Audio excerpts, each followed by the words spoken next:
Hello friends, आप सभी मानवतावादी दोस्तों को नमस्कार। मानवतावाद की जय। जय हो मानवतावाद की। तो चलिए शुरू करते हैं आज के इस वीडियो को, आज के इस नए टॉपिक से। भगवान का पता चल गया कि कहाँ रहते हैं। अगर आपको नहीं पता तो पूरा पोस्ट पढ़िए, देखिए, सुनिए, समझिए, आपको भी पता चल जाएगा। गजराज यानी हाथी का पैर मगरमच्छ ने पकड़ लिया तो उसने हरि को पुकारा। हरि नंगे पांव दौड़े आए और मगरमच्छ का वध कर गज को मुक्त कराया। दुशासन ने द्रौपदी का चीर हरण किया तो उसने भी हरि को पुकारा। हरि ने आकर उसको भी बचाया। होलिका ने प्रहलाद को जलाने की कोशिश की तो प्रहलाद ने हरि को पुकारा। हरि उसको भी बचाने आया। गोकुल ग्रामवासियों ने इंद्र के प्रकोप बाढ़ से बचाने हरि को बुलाया। हरि ने गोवर्धन पर्वत एक उंगली से उठाकर उनको बचाया। और दो चार आप कहानियां खुद जोड़ लीजिए। अब वास्तविक घटनाओं पर आ जाइए। महमूद गजनबी ने भारत पर 17 बार आक्रमण किए, सोमनाथ का मंदिर लूटा और भयानक मारकाट की। भक्तों ने फिर भगवान को पुकारा। गजनबी के सैनिक रक्तपात करते रहे लेकिन कोई भगवान नहीं आया। क्यों? भारत पर हमला करने शक, तुर्क, गौरी, खिलजी, तुगलक, सैयद, लोदी, मुगल, डच, अंग्रेज आए, लेकिन भारत भूमि को लंबी गुलामी से बचाने कोई हरि नहीं आए। क्यों? औरंगजेब ने आपके भक्तों को मार मार कर मुसलमान बनाया, लेकिन सहायता के लिए हरि नहीं आए। क्यों? बेचारे भक्तों को केदारनाथ दर्शन के लिए गए, अब केदारनाथ में प्रलय आ गई, 20,000 भक्त मारे गए। भक्त फिर भगवान को सहायता के लिए पुकारते रहे लेकिन कोई भगवान नहीं आया। भक्त मरते रहे और भगवान देखते रहे। आपने सिर्फ अपना घर यानी मंदिर बचाया।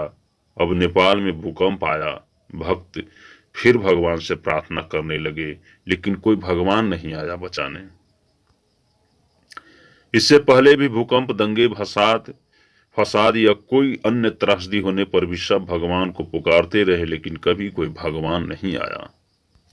इससे क्या सिद्ध होता है?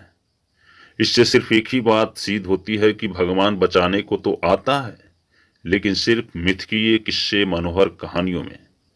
अब अगला सवाल होता है कि भगवान कब सहायता करने आता है? सीधी सी बात है, जब कहानी लिखने वाला भांग खाकर लिखने लग जाए तब। अगला सवाल, भगवान किसकी मदद करता है? निष्कर्ष कहता है भगवान पौराणिक कथाओं के सिर्फ अपने जैसे ही काल्पनिक पात्रों की रक्षा करता है। अगला सवाल, भगवान कहाँ रहता है? ईश्वर का अस्तित्व मानव मस्तिष्क के अलावा कहीं नहीं है।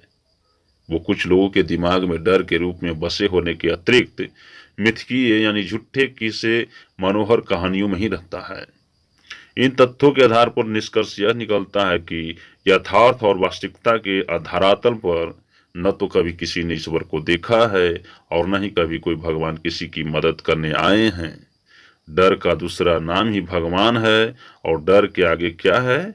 जीत है। इसलिए डर से आगे निकलिए और जीत को हासिल कीजिए।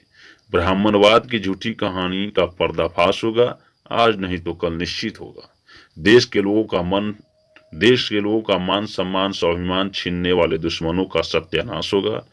जब शेर जागेगा तो लुटेरा गिद्दड़ दुम दबा कर भागेगा। ब्राह्मणवाद भगाओ, आत्मविश्वास जगाओ।